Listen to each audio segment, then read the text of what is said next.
data centernya apa yang diolah setelah kita menggunakan perangkat GPS tadi. Nah, itu bisa kita gunakan menjadi Google Maps. Nah, ini Google Maps yang biasa kita gunakan sehari-hari dari data GPS yang ada di smartphone kita. Nah, selanjutnya apa? Ketika instrumentasi connectivity semua sudah tersambung ke data center, nah selanjutnya datanya diolah menjadi tiga gambar yang sesuai slide, ya sesuai slide ini. Nah, ini yang gambar pertama yang sebelah kiri itu ketika kita mengaktifkan GPS, kita jadi tahu posisi lokasi keberadaan kita sesuai handphone yang kita pegang gitu, yang kita gunakan. Nah, kemudian yang gambar kedua yang di tengah itu kita jadi bisa mengetahui jarak antara Jakarta ke Bandung itu bisa ditempuh berapa lama dan berapa jauh. Nah, di sini bisa dikalkulasi kurang lebih 2 jam 7 menit. Itu kita setelah kita mengaktifkan GPS. Jadi kita bisa mengetahui lokasi saat ini dan posisi yang akan kita tuju. Dan kurang lebih jarak yang akan ditempuh itu 138 km. Nah, bayangkan kalau kita belum ada aplikasi Google Map ini, kita belum tahu berapa lama menempuh dari Jakarta ke Bandung untuk perkiraan eh, jaraknya. Nah, itu kita karena terbantu dengan Google Maps ini sangat membantu kebutuhan aktivitas kita gitu. Kemudian yang gambar ketiga itu bisa datanya bisa kita olah menjadi eh, apa namanya keseharian di setiap hari itu berapa lama yang seberapa aktif di hari tertentu di lokasi tersebut gitu. Jadi kita bisa tahu keramaian di suatu tempat di jam-jam yang kita datangin, yang ingin kita datangi. Jadi misalkan di sini ada hari Senin di jam 9 itu lumayan cukup banyak pengunjungnya gitu. Jadi kalau misalkan kita mau menuju lokasi, kita bisa cek dulu lokasinya hari apa yang tidak terlalu sibuk gitu untuk menghindari keramaian. Gitu. Nah, ini salah satu data yang sudah diolah dari data instrumentasi kemudian dimasukkan ke data center yang kemudian diolah menjadi data yang bisa kita konsumsi atau yang ditampilkan melalui smartphone yang kita konsumsi sehari-hari. Nah, selanjutnya berdasarkan fenomena tadi kita bisa kita breakdown gitu secara instrumentasi di layar paling bawah itu di tataran informasi, di tataran instrumentasi itu ada sensor dan aktuator. Nah, itu yang handphone yang kita gunakan sehari-hari itu masuk ke instrumentasi. Kemudian instrumentasi ketika paket data dinyalakan atau wifi internet dinyalakan masuk ke sistem informasi. Datanya dikumpulkan di database di sistem informasi atau di data center tadi, kemudian naik ke kecerdasan buatan. Jadi posisi lokasi yang saat saat kita mengaktifkan GPS dan mengkalkulasi antara jarak Jakarta sampai Bandung itu masuk ke kecerdasan buatan karena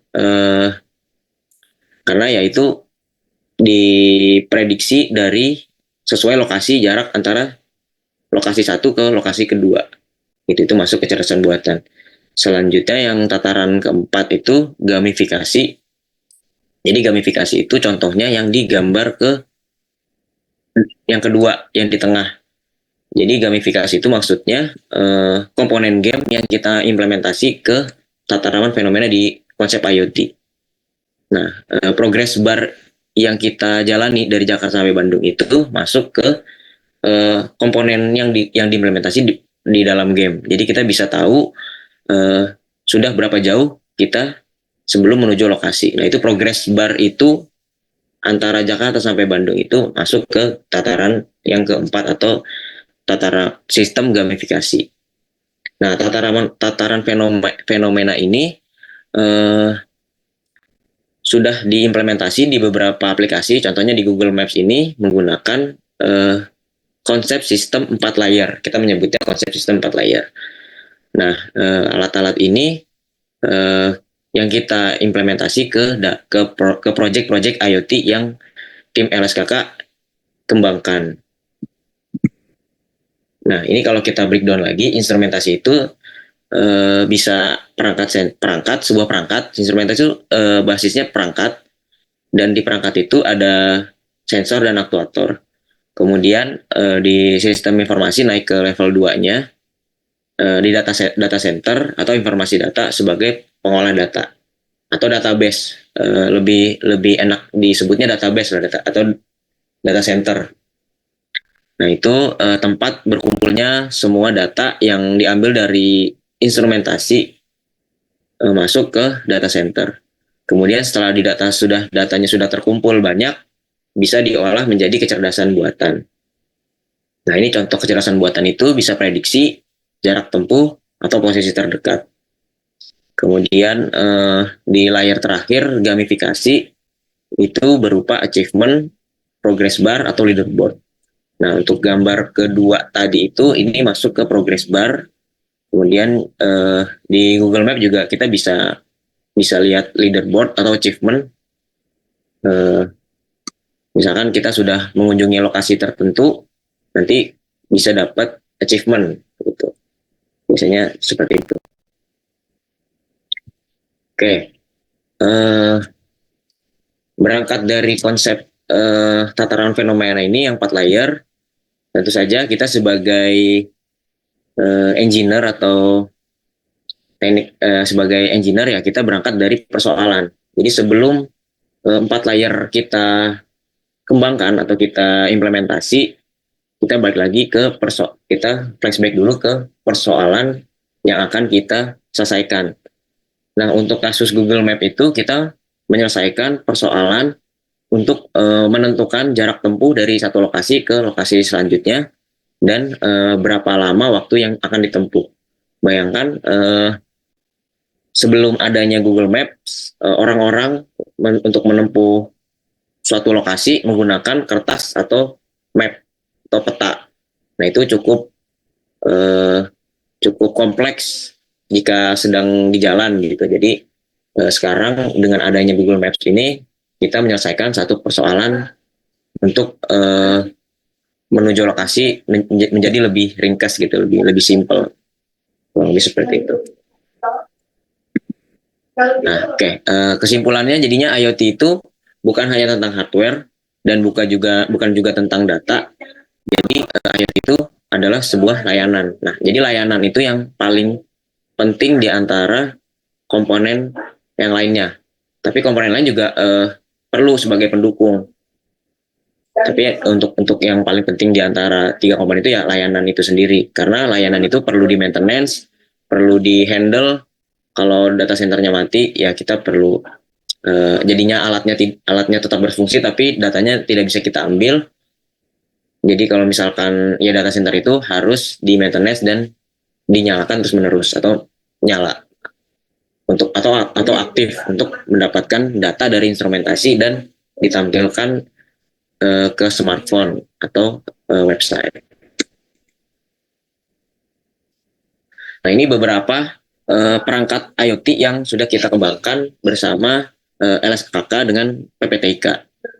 Yang paling pertama itu ada smart building. Smart building itu kita implementasi di rumah untuk mengendalikan komponen yang ada di dalam rumah. Kemudian yang kedua ada smart agriculture. Kita mengimplementasikan perangkat sensor kelembaban untuk mendeteksi tanah apakah sudah kering atau basah. Jadi kalau misalkan masih kering ya kita siram tanamannya. Jika masih basah nanti sensornya menginstruksikan ke pompa untuk mematikan pompa. Lebih seperti itu overview layanan IT-nya di smart agriculture. Kemudian ada yang ketiga ada smart school. Di sini kita implementasikan mesin absensi yang kita pasang di sekolah-sekolah di beberapa di Bandung untuk mendapatkan data siswa SMK melalui data kartu melalui RFID. Itu implementasinya mesin absensi. Kemudian yang keempat ada smart healthcare. Nah, ini kita waktu itu pernah kolaborasi dengan beberapa kampus untuk membuat EKG, sistem EKG untuk mendeteksi denyut nadi atau jantung pasien. Jadi nanti bisa memprediksi berapa lama lagi si pasien tersebut akan sakit gitu. Atau beberapa yang bisa kita sudah bisa implementasi itu kapan seseorang akan flu berikutnya. Nah, jadi bisa prediksi kesehatan pasien. Kemudian yang kelima itu ada smart museum. Nah, ini implementasinya di museum untuk sebagai augmented reality untuk mendapatkan informasi dari beberapa museum yang belum familiar oleh pengunjung. Nanti bisa ditampilkan melalui handphone menggunakan augmented reality konsepnya. Kemudian yang keenam ada blue light service. Di sini contohnya ada smoke detector atau alarm security. Nah, ini blue light service ini sebagai mitigasi bencana. Jadi kalau misalkan di dalam rumah misalkan ada terindikasi kebocoran gas, nanti sensornya mendeteksi, kemudian masuk ke data center, kemudian data center diolah datanya sebagai data informasi yang ditampilkan untuk mengontak si pihak ketiga. Nah, pihak ketiga ini bisa pemadam kebakaran atau beberapa pihak terkait untuk menyelesaikan persoalan tersebut. Nah, kalau untuk gas detektor kita perlu pihak ketiganya sebagai pemadam kebakaran untuk langsung menuju lokasi jika terjadi terindikasi kebakaran. Kemudian yang terakhir smart transportation, implementasinya ini GPS tracker yang kita pasang di beberapa kendaraan umum di Bandung untuk mendapatkan informasi posisi kendaraan yang ada di Bandung. Jadi kita bisa tahu posisi kendaraan umumnya. Jadi kalau misalkan kita ingin menaik atau ingin menaiki kendaraan tersebut bisa tahu sudah sampai mana gitu. Jadi bisa mendeteksi itu kendaraannya. Kurang lebih seperti itu alat-alat IoT yang sudah kita kembangkan. Ini namun ada beberapa banyak lagi yang apa lebih detailnya lagi. Mungkin nanti akan dilanjutkan di workshop-workshop berikutnya. Gitu. Ini hanya gambaran umum atau bagian besar dari alat-alat IoT yang kita kembangkan. Gitu. Nah, kemudian ini ada contoh yang sudah kita implementasi di dalam rumah. Ya, ini kurang lebih seperti ini.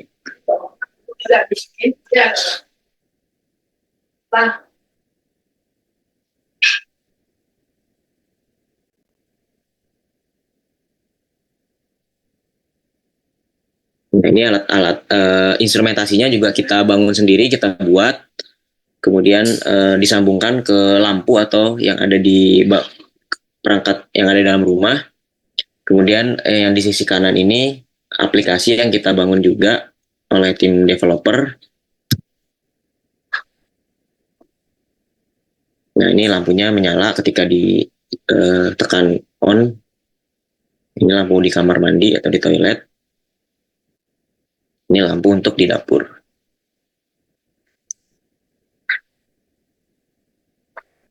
Nah, kalau untuk dari sistem tataran fenomena tadi, ini sudah di layer kedua.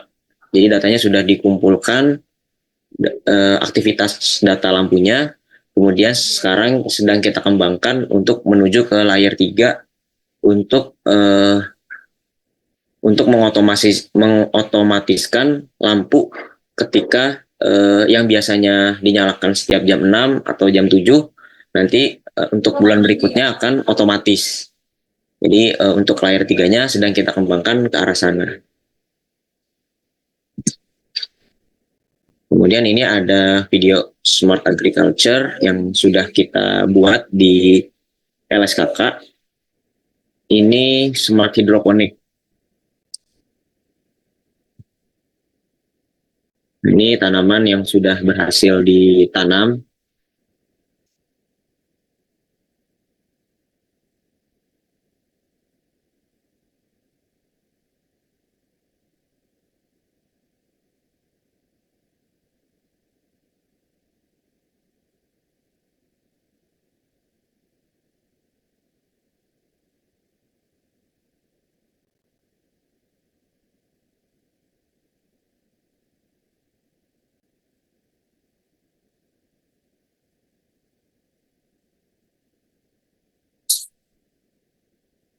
Untuk smart agriculture ini eh, sensornya membutuhkan sensor water level. Jadi karena hidroponik tidak perlu media tanah, jadi kita tidak memerlukan soil moisture. Jadi kita menggunakan water level untuk karena hidroponik itu airnya perlu mengalir terus. Jadi jika airnya sudah kosong atau sudah tinggal sedikit, water levelnya akan mendeteksi untuk menyalakan pompa.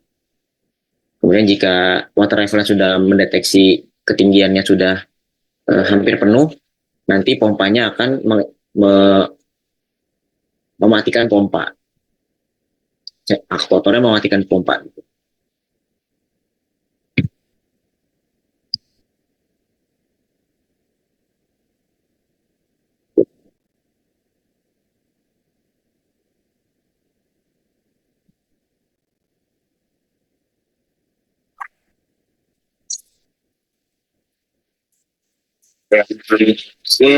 Aku bingung mau rekap absen.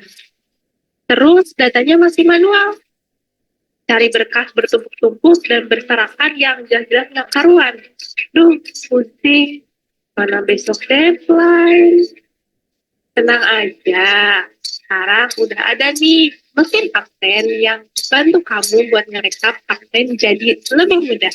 Mesin ini bernama RFID. Pemasangan dan pengoperasian sangat mudah dan tentunya juga murah. Data terpusat di data center lengkap dengan website manajemen kehadiran siswa. Data mudah diakses dan diproses oleh pihak sekolah, serta website dapat dikustomisasi sendiri sesuai dengan kebutuhan sekolah. Selain fiturnya yang lengkap, mesin ini juga membantu kamu dalam manajemen data siswa maupun guru.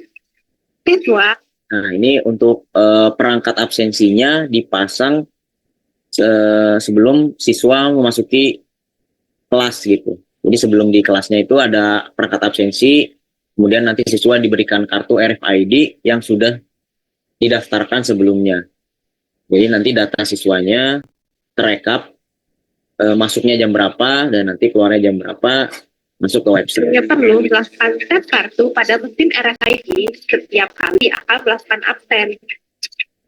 Lalu datanya akan otomatis terhubung ke server. Ayo gunakan RFID untuk masa depan yang lebih mudah.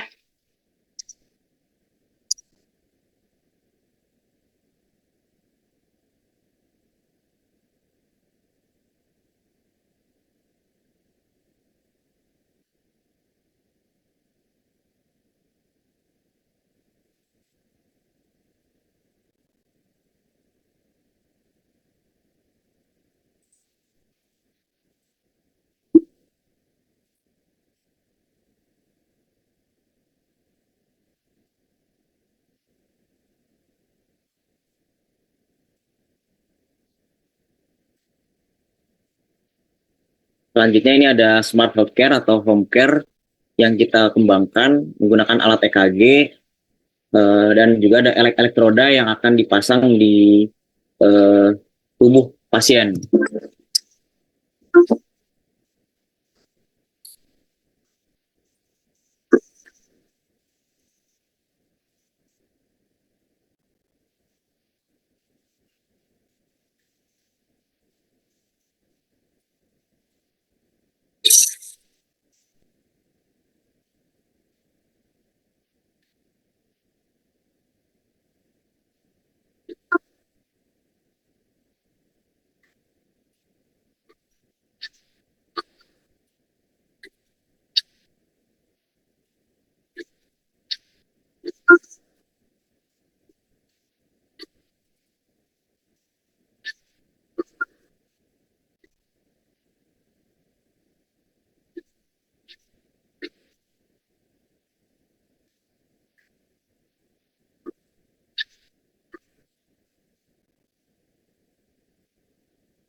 Nah, ini hasil grafik EKG yang sudah dipasangkan di pasien. Nah, ini akan muncul di website berupa data rekam jantung gitu.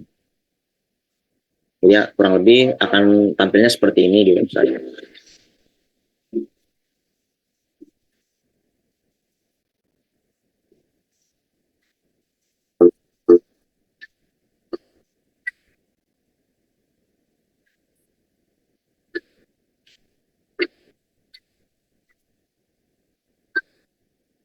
Nah, ini waktu itu kita kerjasama dengan UM Bandung atau Universitas Muhammadiyah Bandung.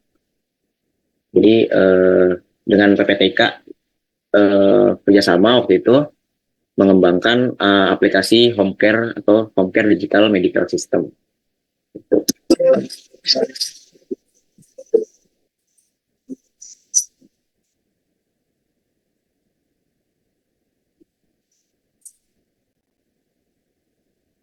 Oke, selanjutnya ini ada Blue Light Service. Rumah ini memiliki sistem keamanan keadaan darurat. Sensor kebakaran itu sensitif terhadap api. Ketika deteksi api, sensor akan memberikan sinyal ke sistem pemadam kebakaran.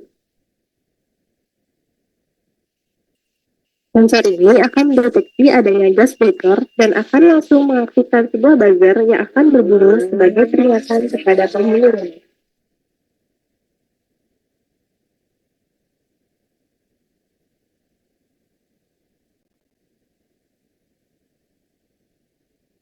Sensor akan mematikan seluruh arus listrik dalam rumah.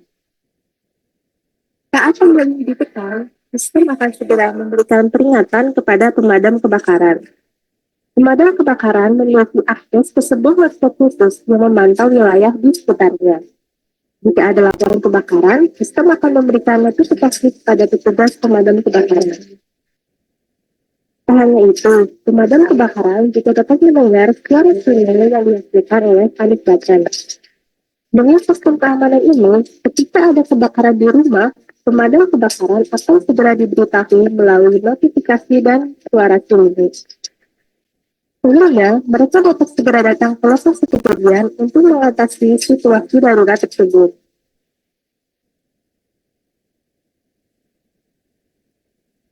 Keselamatan dan perlindungan penghuni rumah adalah prioritas utama. Dan alat-alat ini membantu memastikan respon cepat dan penanganan yang tepat dalam situasi darurat.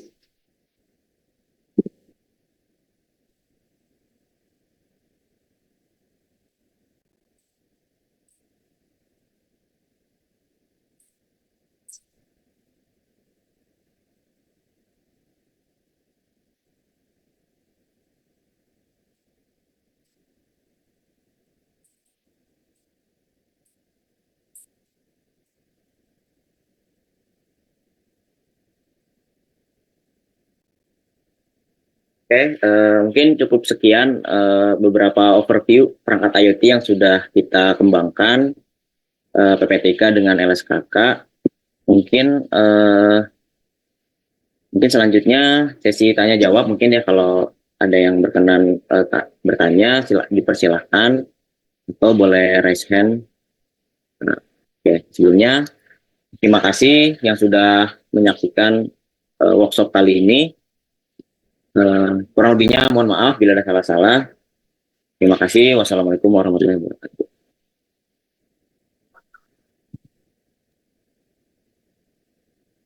Ya, terima kasih Kang Fahmi sudah memaparkan materi mengenai overview IoT. Untuk selanjutnya sesi tanya jawab. Silakan jika ada yang mau bertanya. Sesi tanya jawab sampai dengan pukul 9.50. Silakan jika ingin berdiskusi via raise hand boleh atau tanya jawab melalui kolom chat juga dipersilahkan.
Ada pertanyaan dari Bapak Indra Lesmana. Untuk masuk LMS, user passwordnya apakah daftar mandiri? Untuk LMS itu benar, untuk user dan passwordnya silahkan daftar mandiri, nanti silahkan ditunggu 1 kali 24 jam dan dicoba untuk login kembali.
Baik, ini adalah pertanyaan dari Pak Kurniawan.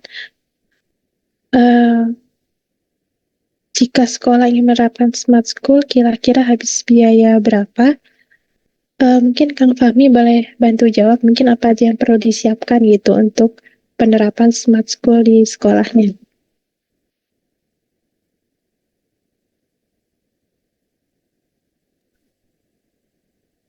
Oke, terima kasih Pak Kurniawan untuk pertanyaannya.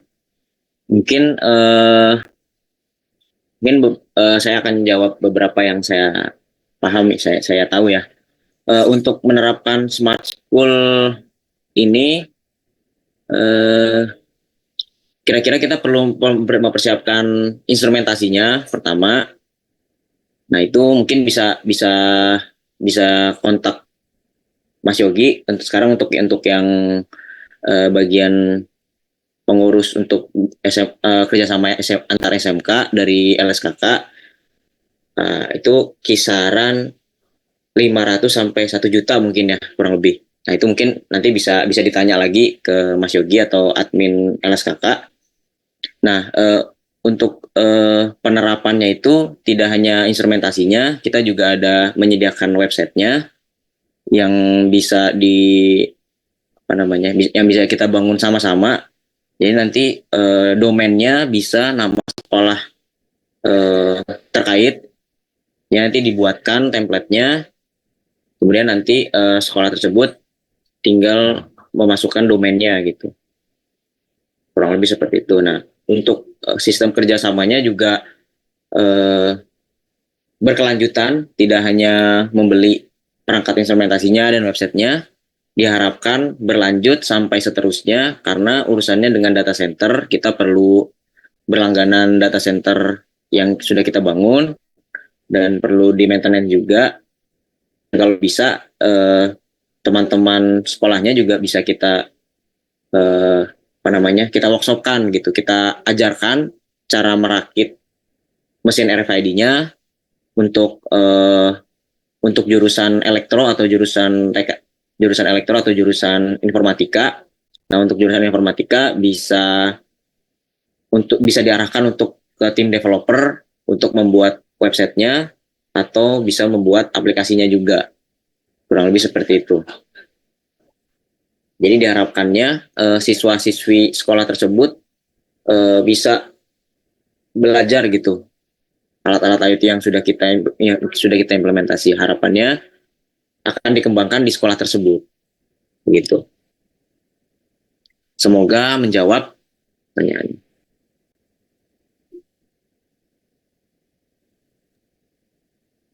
Ya, terima kasih Kang Fahmi untuk jawabannya. Mungkin ini ada pertanyaan serupa juga dari Pak Hayadi Andriana, tapi untuk produknya Smart Agriculture.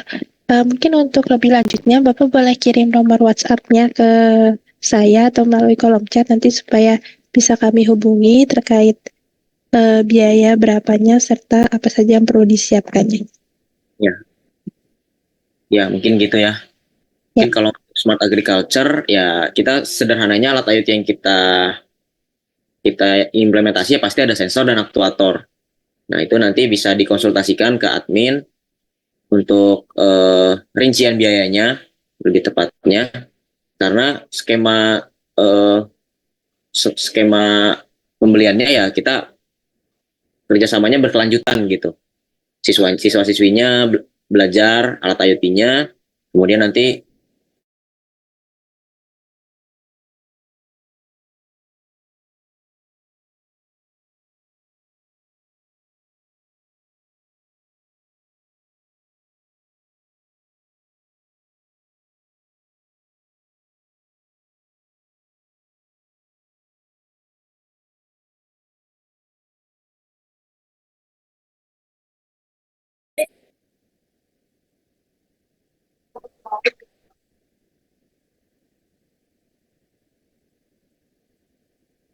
mungkin saya sambil jawab pertanyaan dari Pak Danu ya. Pak Danu Rahman Hakim dari SMK 1 Cilengsi.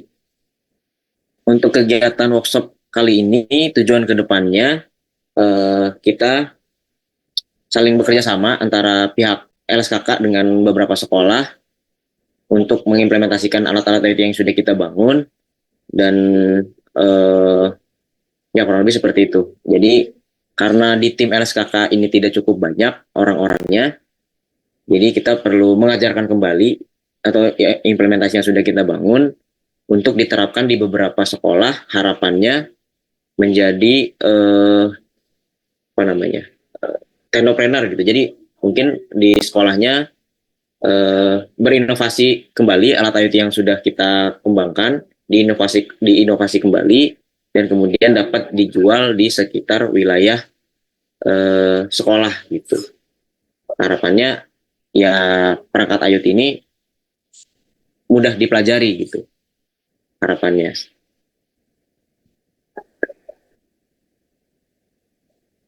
Oke, untuk file presentasinya mungkin tadi sudah ini ya sudah dikasih linknya semua tersedia di LMS, di SSA lmslsk.co.id. Nanti mungkin bisa bisa daftar di LMS tersebut, semua materinya ada di sana. Tuh.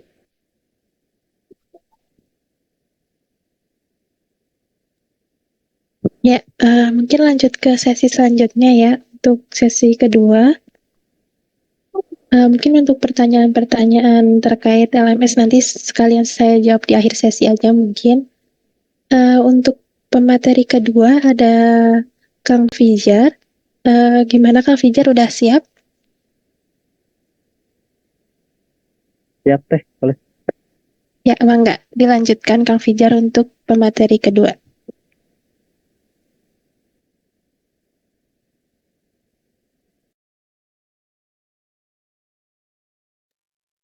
Oke, Assalamualaikum warahmatullahi wabarakatuh. Izinkan saya memperkenalkan diri. Nama saya Fijar dari tim IoT. Di sini akan menjelaskan tentang IWK Smart Card Saga dan juga perangkat RFID, absensi RFID yang dilengkapi kamera. Saya izin share screen.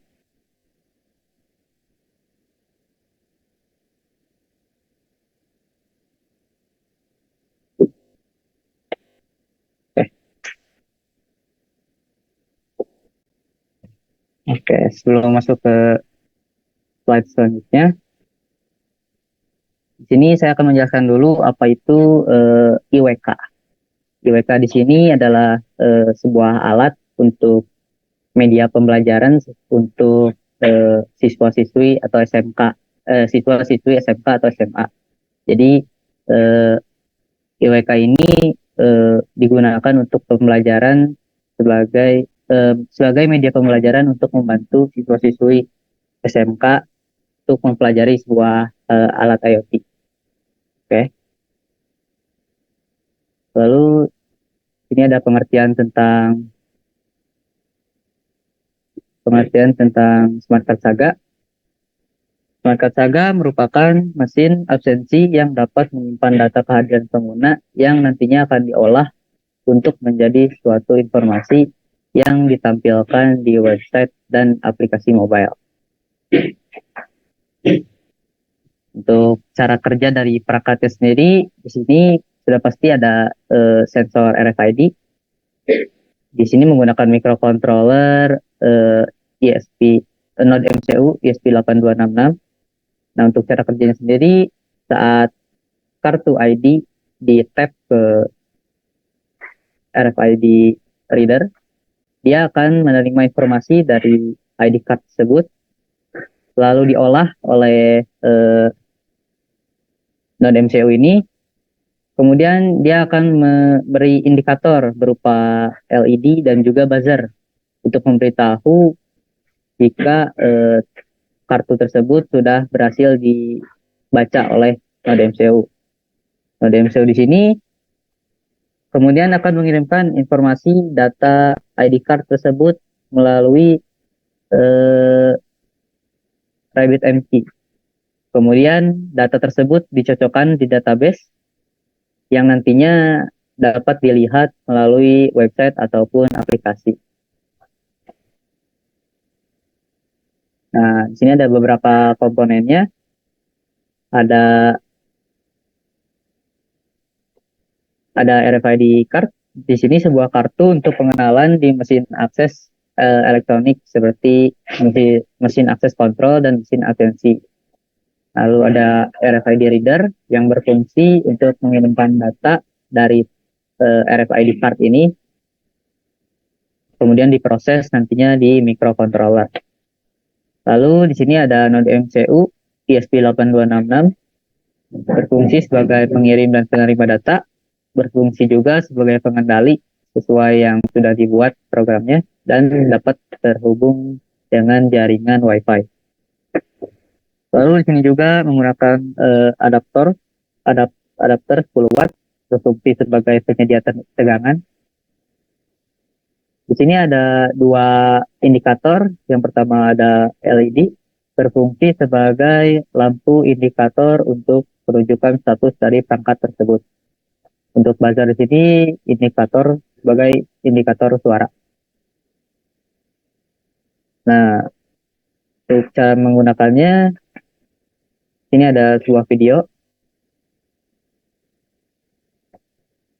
tentang cara menggunakannya. Berikut merupakan cara menggunakan IWK Smart Card Saga. Pertama, hubungkan microcontroller menggunakan kabel micro USB. Hubungkan juga adapter pada AC line. Setelah diberi tegangan, maka LED pada microcontroller akan menyala. Tunggu hingga buzzer berbunyi dan LED menyala.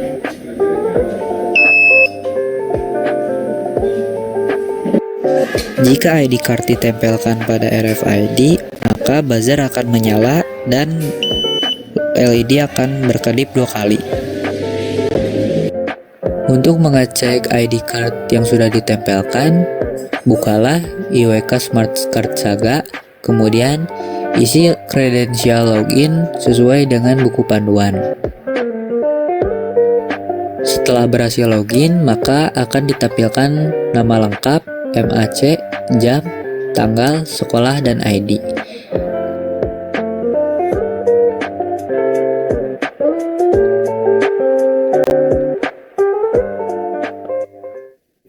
Berikut Mungkin tadi sedikit tentang IWK Smart Card Saga. Lalu sekarang akan dilanjut dengan RFID kamera. maka LED pada microcontroller akan menyala.